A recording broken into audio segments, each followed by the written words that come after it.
These are not dead bodies. This is not a crime scene.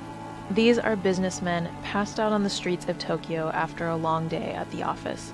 These photos were taken by documentary filmmaker Allegra Pacheco, who visited Japan for the first time in 2012 and was shocked to discover that this scene was not uncommon. I thought it would be really interesting to just circle it. You circle things to raise awareness or to highlight something, right? To remember something. Pacheco wanted to know how someone can start their day at the office and end up sleeping in the street. So she followed these salarymen from when they left their jobs to the moment they passed out. What she found was that this was just a symptom of a much bigger problem in Japan, a culture of extreme overwork, oftentimes to the point of complete exhaustion and even death.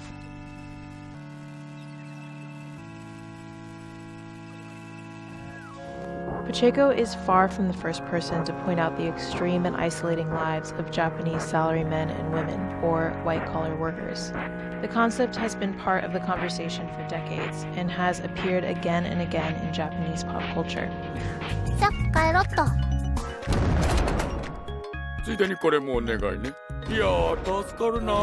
In 2015, this video went viral of a Tokyo-based YouTuber chronicling his typical workday. 11:15, leave work. 12 a.m, arrive home. 12:30, bedtime.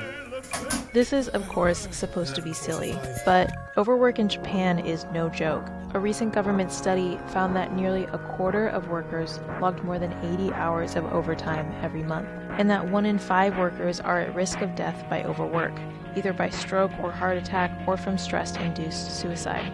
There's even a word for this in Japanese, Karoshi, which literally means overwork death.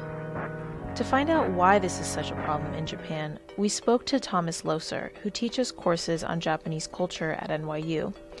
He says that widespread overwork really started after World War II, when the country switched its focus from strengthening its military to rebuilding its economy. The Prime Minister says we're going to have income doubling and 100% employment, and the idea then becomes, instead of the military and emperor is your family, the company is your family. You will do everything you can for your family. This actually worked in Japan for a while. The country experienced a so-called economic miracle from the 1960s to the 1980s, becoming the world's second largest economy after the US. But as the economy grew, so did the rate of karoshi. It really becomes a social problem and a social concept in the 1980s, right at the moment of pure success. People were really starting to question what success meant. We are at the forefront of the future, the forefront of a certain kind of global capitalism, etc., but it's leading to lives that make us kill ourselves even when we don't want to. Japan's economic bubble burst in the 1990s, and the country has seen several recessions since. But oddly enough, the culture of overwork continued, and in many ways became even more of a problem. Employment becomes much more intense. People are much more desperate than ever. There isn't the lifetime commitment to them anymore.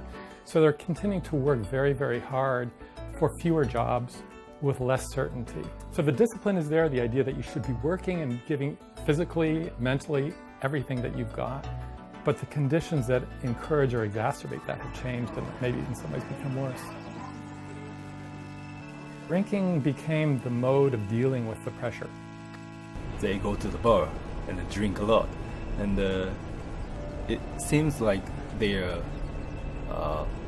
releasing their stress, but in fact drinking too much is one of the big reasons why they're so stressed. On Friday nights, the amount of salarymen sleeping on the sidewalks would triple. They basically leave from the bars and make their way slowly towards the subway, and a lot of them pass out along the way or in the actual subway entrance.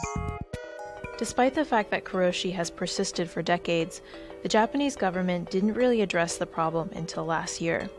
They were pressured to do so after a 24-year-old woman logged 105 hours of overtime, wrote on social media that she was, quote, physically and mentally shattered, then jumped off a building to her death. In the wake of the tragedy, the government took action, but only capped overtime at 100 hours, an amount experts say still puts workers at risk. I guess the question of overtime is really what's at stake here. And in some ways, overtime is very definitely still a part of the economy. If you were really to do away with overtime, and therefore do away with the problem of overwork, that would have real economic changes. Karoshi is not just a Japanese problem. Work-induced deaths have been widely reported in China and South Korea, so much so that the countries have their own words for it. In the West, we call this burnout, but it's not as trivial as the term suggests.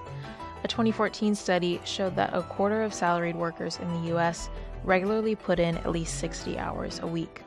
Japan is just a more extreme example of what's happening everywhere.